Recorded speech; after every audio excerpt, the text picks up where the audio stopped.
coming in loud and clear. Might hear me on the radio.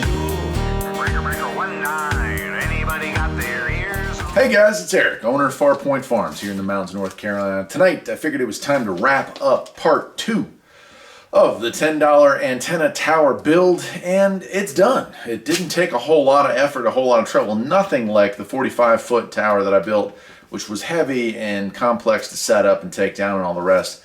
This one's simple, you know, a 4x4 post, a 10-foot metal steel conduit piece, some brackets, and that Antron that I picked up at the flea market in Tennessee a couple weeks ago. I did add one more thing. I was going to make a separate video of it, and I will make a video of it in action. But that is this. It's the MFJ Enterprises long wire antenna, and it's the MFJ 1778. And obviously it's not in the package anymore. Not a whole lot to look at. It's literally 2 copper wire strands, about 52 feet a piece, or 51 feet a piece, a center bracket with a ladder type wiring system, and that just goes off to a regular, you know, connection. So anyway, a PL259 connection. So anyway, I got that set up as well. So what we have on the tower, and I'm going to go outside and show it to you, is our 16-footer 4x4 buried in the concrete. I think I showed you that last time. But now the mast is on top of that extends it out. So we're looking at about 24 feet, maybe a little bit more. And then on top of that is one of those beautiful, perfectly mint Antrons. And that's a 1996 Antron or Solarcon A99. And it's in mint condition. And so that thing is actually working great. I'm poor, so I don't know how else to put that, but I spent all my money on the antenna. I got the loop antenna for the shortwave, and I got that long wire antenna, so hopefully I can save up some money for a nice HF ham rig. So I did cheap out in one place, and of course probably someday I'll regret it, but I can always replace this after the fact.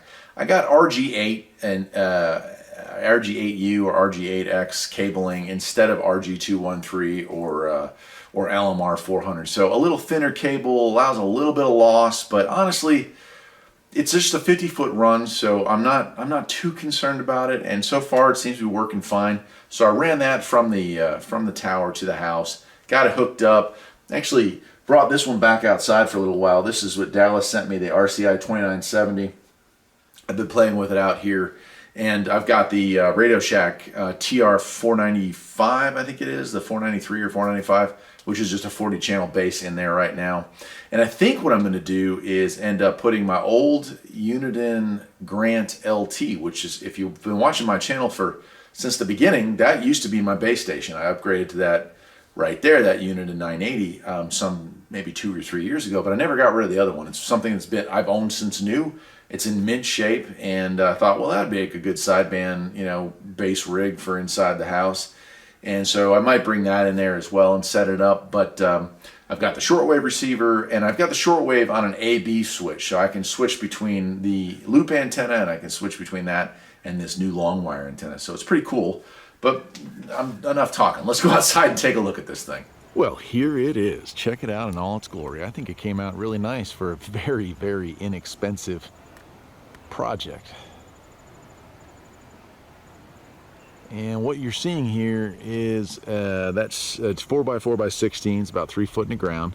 Got 3 bags of leftover concrete that were about to go bad sitting in the ground there, so no cost on that for this particular project. This is a leftover from 4 or 5 years ago at $1.97, and the pole up top is actually the pole that my original Antron, when I first moved up here, was sitting on. So it's been sitting behind the barn all this time. And then up there, there's that beautiful Antron A99, new old stock from '96. I did buy new cabling. You can see the gray colored cabling. I didn't get RG213 or LMR 400. I'm kind of running low on cash these days, so I just got regular direct burial RG8U, I think, or RG8X, and so that's on there. And it might be really hard to see, but there's a wire that runs down all the way over to there to a post, and another one on the other side. And let me come around so you can see what I'm talking about here. And that is the long wire antenna for the eventual re-entry into ham. And you can see here's the base of it. And I've got it grounded, and the ladder And it's kind of hard to see, but the connection up there is there, and that goes to both sides.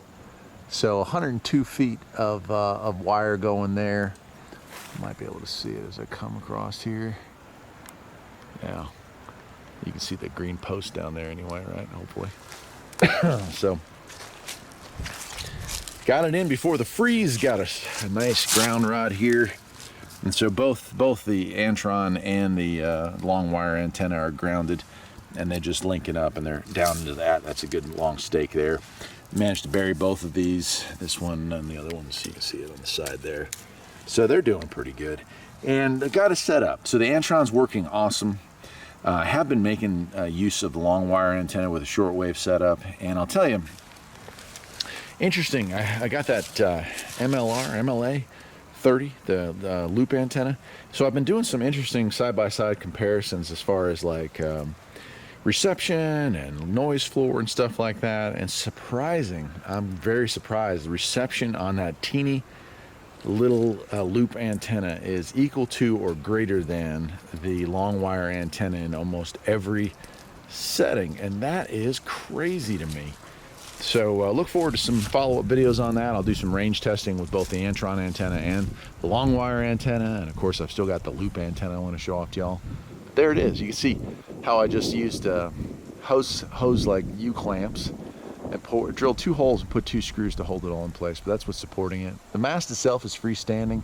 We've already had some pretty heavy winds, and I haven't noticed any issue whatsoever with the Antron, and it's working great. And SWR on that Antron was like right out of the box 1.1, 1.2, so depending on what frequency you're on. 10 meter was just a little bit over 1.2, so awesome stuff, awesome stuff.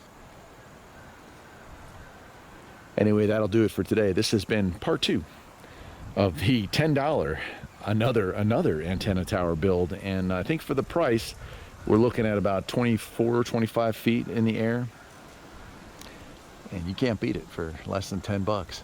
So if you're thinking about getting into the hobby cheap, and you know, you're afraid of maybe putting one of these things on the side of your house because of lightning issues, well, here you go.